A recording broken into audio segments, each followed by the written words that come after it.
E nós já estamos de volta com o programa Manhã da Piedade, ao vivo, viu? Para você aqui na TV Horizonte. Pois é, e nós já falamos hoje da importância, né, gente, das campanhas de conscientização. Nós divulgamos no nosso programa em outubro a importância da prevenção do câncer de mama, como foi a campanha Outubro Rosa, né? E neste mês, o Novembro Azul. Afinal, a descoberta precoce das doenças aumenta muito as chances de cura, viu? E um diagnóstico de câncer pode despertar um susto, uma tristeza, né? E também um sofrimento, pois os tratamentos eles costumam ser agressivos e afetam, sim, a rotina do paciente, da família, das pessoas que convivem aí com essa pessoa de um modo em geral. Mas você sabia que as pessoas que são afetadas por essa doença, elas têm direitos que podem auxiliá-las aí nessa fase tão delicada, tão complicada? Pois é, e para falar sobre isso, eu converso agora aqui no programa com a Márcia Gonçalves Campos, que é supervisora do Serviço Social do Instituto Mário Pena. Bom dia, Márcia, seja bem-vinda ao nosso programa. Bom dia, Cília. Obrigada. Márcia, são muitos os direitos, né, dessas pessoas e, na maioria das vezes, nem todas sabem desses direitos. Por quê? Falta informação? Sim, falta muita informação. As pessoas têm um grau de conhecimento muito pouco com relação aos direitos, né? Então, lá dentro do Instituto, a gente tem tentado buscar esse paciente para orientá-lo sobre esse direito, na forma do acolhimento pelo serviço social, buscando esse paciente para fazer o acolhimento inicial, conhecendo um pouquinho da história da profissão dele, do contexto familiar, né, do contexto ambiente familiar, da renda, tudo para ajudá-lo e orientá-lo. Dentro dessa entrevista, a gente consegue fazer um mapa, né, uma visão sistêmica da situação dele para poder orientá-lo. E orientar em relação a todos os direitos, no caso. A todos os direitos que ele possa ter, né? Bom, entre esses direitos, em relação ao saque do FGTS, esse é um dos direitos, né? Esse é um dos direitos. Como que funciona? O que a pessoa precisa para realizar esse saque? Por exemplo, qual que é o primeiro passo? O primeiro passo é ter o diagnóstico de câncer, né? Confirmado, e ele está com a patologia, sintomático para a patologia, tá? Então, dentro da legislação... Qualquer tipo de câncer. De câncer, não só câncer, existe outra doença, HIV, tuberculose, hanseníase, espondilite aquilosante, são outras doenças que também têm o direito ao saque do PIS e do Fundo de Garantia, porque os dois estão muito vinculados, né? No saque do Fundo de Garantia, tanto o pai e a mãe pode sacar para o filho, né, que são dependentes, os filhos sacarem para o pai e até mesmo, acho que a avó, tá? O avô, parece, desde que comprove o grau de dependência. Para adquirir isso aí, tem que ter um relatório médico atualizado com prazo de 30 dias, né, de acordo com o modelo que é exigido pela Caixa Econômica Federal, no caso do PIS, por PASEP, pelo modelo do Banco do Brasil, com a legislação. Esse atestado tem que ter validade por 30 dias. Além do atestado, o resultado da biópsia, que a gente fala anatopatológico, identidade, CPF, comprovante de identidade, de CPF, comprovante de residência e o cartão do PIS. Tá? E esse aí tudo original e cópia, para evitar risco de fraudes, né? Primeiro pega esse formulário para o médico preencher, carimbar, isso, lógico. Tem um formulário próprio, a gente já tem um modelo próprio, o médico preenche, passa pelo serviço social, a gente orienta e o médico preenche, né, direitinho, assina e carimba. Agora, com essa documentação toda em mãos, tem alguma burocracia para liberar? Não. A Caixa é em prazo de 5 dias úteis à medida que você, né, dá entrada na documentação. No caso do fundo de garantia, tem alguma relação com o valor máximo, mínimo aí, com o tipo de doença? Não tem.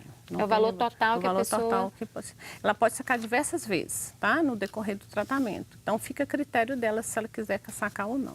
Pode sacar uma única vez também, pode, de uma vez, fica a critério da pessoa, né? Uma pessoa, por exemplo, ela adquiriu um câncer, né? Então, ela teve um câncer, tratou, aí passou um tempo, ela voltou à atividade trabalhista dela, né? Teve aquela fase que poderia ter sido curada, aí a doença retorna. Ela pode sacar de novo. Agora, o PIS e PASEP, ou PASEP, né? Tem alguma condição específica para pessoas que são portadoras de algum tipo de câncer, que estão doentes ou não? Não, a mesma condição? É a mesma condição. Outras pessoas? Mesma condição. Nossa produção preparou uma uma lista, né, dos principais direitos Isso. destas pessoas em tratamentos contra o câncer, né? Nós falamos então do FGTS, PIS, PASEP e tem também o auxílio-doença. O processo é diferente desses outros dois que nós já falamos? Completamente. Conta pra gente, o que as pessoas têm que fazer? O auxílio-doença é para a pessoa, né, que está em atividade trabalhista e que tem a qualidade de segurado, tá? Ela tem que estar em dia com as contribuições do INSS. Isso é imprescindível, Imprescindível. então, tem que estar em dia. Entendi. Então, ela tem um período de graça, é 1 ano, que esse período de graça ela ficou desempregada, ela tem 1 ano desse período de graça que ela adquiriu uma doença, que precisa que ela fique afastada das atividades habituais dela, ela tem direito ao auxílio-doença. Passou desse prazo, ela perde a qualidade de segurado. E a documentação básica, ela tem que levar com ela o tempo inteiro, né? Um laudo médico. O laudo médico, exames, todos os exames, a carteira de trabalho, ou se ele é autônomo, né? O registro dela como autônomo, trabalhador autônomo, CPF e identidade. Passou esse período, a pessoa não tem condições de voltar à atividade, né, que ela executava. Qual que é o procedimento? Normalmente, eles estendem esse período até 2 anos, à medida que ela recebeu a última parcela de desemprego, se ela pediu, né, se ela foi demitida, conta a partir do último recebimento da parcela de seguro-desemprego. E se ela se inscreve depois de nesse período de 1 ano ou até 2, dentro do CINE, Cadastro Nacional de Desempregado, ela ainda consegue provar que ela estava desempregada e ela adquiriu uma doença e ela não tem como se sustentar, né? Agora, a aposentadoria por invalidez, qual que é o processo? O processo é o mesmo da auxílio-doença, mas é definido normalmente pelo médico perito do INSS. Ela não é, ela só tem o câncer, tá? Então, assim, ela tem o câncer, ela não quer dizer que ela está impossibilitada de voltar a trabalhar. Ela tem que estar na condição de invalidez para o trabalho, para as atividades laborativas. Né? E quem vai então o médico é que vai dar a decisão final, não é? Normalmente não é o médico, é o perito do INSS. Ele descreve o que a pessoa tem, as condições dela e o médico do perito que define assim, se a pessoa realmente vai ter condição de voltar ao trabalho ou não. Normalmente algumas doenças já estão em estado avançado, né? Então assim, por exemplo, às vezes tem paciente com câncer de mama que elas voltam a trabalhar. Sim, né? vai melhorar e ficar Hoje o INSS está bem mais rigoroso com as questões de aposentar por invalidez, justamente porque até os deficientes físicos estão no mercado de trabalho, né? Então, hoje não é só de deficiência, não te impede de trabalhar. Tem um câncer, mas esse câncer a pessoa pode voltar a trabalhar depois do tratamento. E ter uma vida normal, ter uma vida normal, né? Tem muita gente que tem a vida normal e volta a trabalhar normalmente. Ok. Agora, falando do amparo assistencial ao idoso, ao deficiente.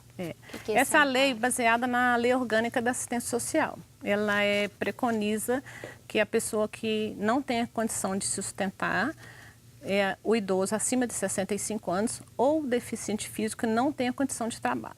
Em alguns casos, há aquelas doenças, como eu já te falei, hanseníase, câncer, HIV, que a pessoa realmente não tenha como, né, manter seu sustento, essa lei orgânica da assistência social, que o pessoal fala BPC, que é o benefício de prestação continuada, tem gente que conhece como LOAS, na verdade o correto é o BPC, o paciente tem às vezes condição de adquirir. Tem os critérios. Primeiro critério, deficiente físico, né, que não tem a condição de trabalho, o idoso acima de 65 anos que não tem renda e o critério divisor, que é a renda per capita familiar não ultrapassar 1/4 do salário mínimo. Tudo isso é olhado, então é analisado. Tudo isso é analisado. Então, tem um grupo de composição familiar, que é o documento que a Previdência exige, né, que é o grupo de composição. Quantas pessoas moram? Então, dentro desse grupo é pai, mãe, enteado, filhos e filhas, né, sobre o mesmo teto, e essa renda é dividida 1/4 do salário mínimo. Tem que ter comprovação da renda de todo mundo, é uma exigência. Ele pode procurar o Centro de Referência e Assistência Social para ajudar na organização da documentação. É agendada uma perícia junto ao INSS. Depois de organizar a documentação, agenda a perícia. Tem que ter um relatório médico, no caso do paciente de câncer, né? Relatório médico falando das condições dele. E ele faça pela perícia para conseguir o benefício. Alguns casos são indeferidos por causa do critério da renda. Né? Às vezes tem... Porque pesa muito. 4 pessoas que moram sob o mesmo teto e essa renda, mesmo todos trabalham, a renda não entra no critério, né? Outro ponto é o tratamento fora de domicílio. Muitas pessoas são diagnosticadas com a doença, né? E tem que ir para outras cidades, outros estados. E aí, quais são os direitos? Ó, o tratamento fora do domicílio é uma portaria do Ministério da Saúde, né? Onde o paciente ele tem que sair do seu domicílio, da sua cidade, para tratar em outro, porque lá não tem o tratamento. Então, isso para qualquer doença, né? Oftalmológica, cardiológica. Não só o câncer. Não só o câncer. É uma lei nacional, né? Se estende até estado. Se aqui dentro do estado de Minas comprovar que não existe um tratamento e existe o tratamento em São Paulo, a pessoa também pode. Esse direito é transporte aéreo, fluvial, terrestre e ajuda de custo de alimentação e hospedagem. Isso dentro do teto da plano orçamentário do município, né? Então, o paciente sai da cidade dele para tratar em Belo Horizonte, né? Vamos colocar aí. Lá não tem tratamento de câncer, ele vem para cá. Então, não ele pode ter o tratamento não tem, a pessoa não tem na cidade dela o tratamento. Não tem. Essa Então, é a o médico, né, indica Belo Horizonte, Sim. porque lá não existe. Então, passa via Secretaria de Saúde, Secretaria de Saúde organiza, né, o paciente já vem com consulta agendada, ele organiza a questão do transporte, né. Algumas cidades, por exemplo, têm casas de apoio para evitar de pagar uma pensão, eles montam sua própria casa de apoio baseado dentro desse teto orçamentário que é o TFD, né. E aí a pessoa tem o direito, às vezes tem município que fornece ajuda de custo de alimentação, ou alguns casos já combina, porque às vezes a quantidade é muito grande de pacientes, às vezes até auxílio combustível, tudo é negociado junto à Secretaria de Saúde. Ok. Bom, vamos rapidamente para outros pontos aqui, que são muitos pontos, né? Tem isenção do imposto de renda na aposentadoria. Como que é esse processo? Esse imposto de renda, a isenção, ele é mais baseado na questão... a pessoa, né, aposentou e ela adquire uma doença grave, como o câncer, existem outras também. Sim. E ela vai, junto à Receita Federal, tem um modelo, um formulário próprio, né, que tem que ser firmado pelo médico da União ou a hospital ou clínica que seja um representante da União, que seria atendimento pelo SUS, né, e esse médico faz esse relatório de acordo, né, falando da situação da pessoa para ter essa isenção dentro do imposto de renda. A pessoa tem que ter adquirido a doença depois da aposentadoria, nesse caso? Sim. Ok. Quitação do financiamento da casa própria. Esse também envolve questões bem assim, critérios, né? Sim. Você faz um contrato, né, para um financiamento da casa, por exemplo, Caixa Econômica. Sim. E a Caixa Econômica, lá dentro tem uma cláusula que fala, você até assina um termo falando se você não tem doenças pré-existentes, justamente para fazer esse contrato, né? Aí você assina, você tem doença, é um formulário enorme. E aí você, você não tem o câncer, você como fez o financiamento, depois adquiriu e tendo essa cláusula, você consegue essa quitação. É um pouco burocrático, mas não pode desistir. A gente sabe que, né, sempre tem essas burocracias. Né? Sim. Agora, isenção de IPI, ICMS e IPVA para veículos adaptados. Existe uma documentação também específica? Existe, tá? É um formulário próprio. IPI, ICMS, e IPI é para compra de carro adaptado, não tem que ser necessariamente o condutor, né? A pessoa tem um representante legal para ser o condutor, o carro sai em nome dessa pessoa, mas tem um outro condutor para, né, deslocar ali. É um formulário próprio que tem que ser preenchido por mínimo 2 médicos e um diretor técnico da instituição, que também tem que ser firmado por um representante da União. No caso, o Instituto é um representante da União, né, porque ela atende pelo Sistema Único de Saúde. Esse formulário tem que ter essa documentação, laudos também, e o prazo é 2 anos. Para você readquirir novo veículo, você tem um prazo mínimo de intervalo de 2 anos. 2 anos, então, é o prazo. Isso. O IPI e o ICMS, o ICMS tem a ver muito com a legislação estadual, né? Porque é uma legislação sobre imposto de circulação de mercadorias, né? O IPVA também é a mesma coisa. Todos têm o mesmo critério, alguns formulários são diferentes, mas o IPVA, por exemplo, dentro de Minas tem a isenção para o portador de deficiência. Você, né, tem uma doença e essa doença te deixou com alguma deficiência que você não consegue dirigir um carro comum, né? Ok.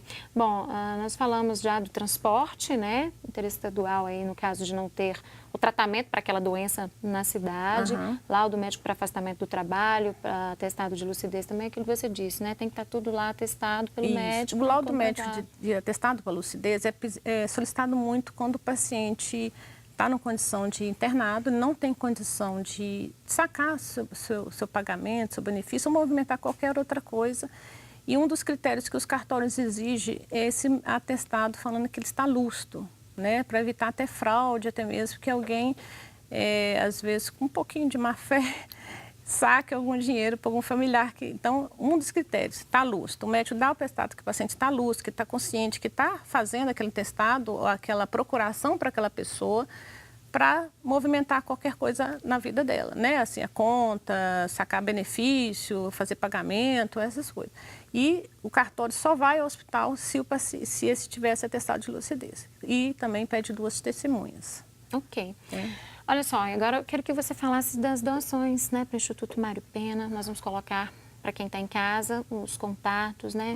E é muito importante as pessoas participarem, colaborarem com vocês, com o trabalho de vocês, né, Márcia? Com certeza. Olha, a gente faz, as doações são através da contas bancárias, Sim. né? A conta de telefone, tem outros tipos de doações, né? Em dinheiro, a gente conta bancária e movimentação. São diversas, tá? Cesta básica, alimentos perecíveis, material, medicamento, todas são muito bem-vindas. E o telefone para você fazer doação está na sua tela, né? Isso. 0800 039 1441. Okay. As pessoas podem ligar e colaborar da forma que puderem, Sim. né? Márcia, muito obrigada pela sua participação hoje nada. aqui no Manhã da Piedade. Bom trabalho para você. Obrigada, eu que agradeço. Olha só, e agora convido você a interagir conosco, viu? Já mandou mensagem aqui para o nosso programa? Ainda não? O telefone vai aparecer na sua tela, interaja, mande sugestões de temas para esclarecer suas dúvidas, viu? Então, estamos aguardando a sua participação. E no próximo bloco eu deixo vocês na companhia de Acirantão. Até daqui a pouco.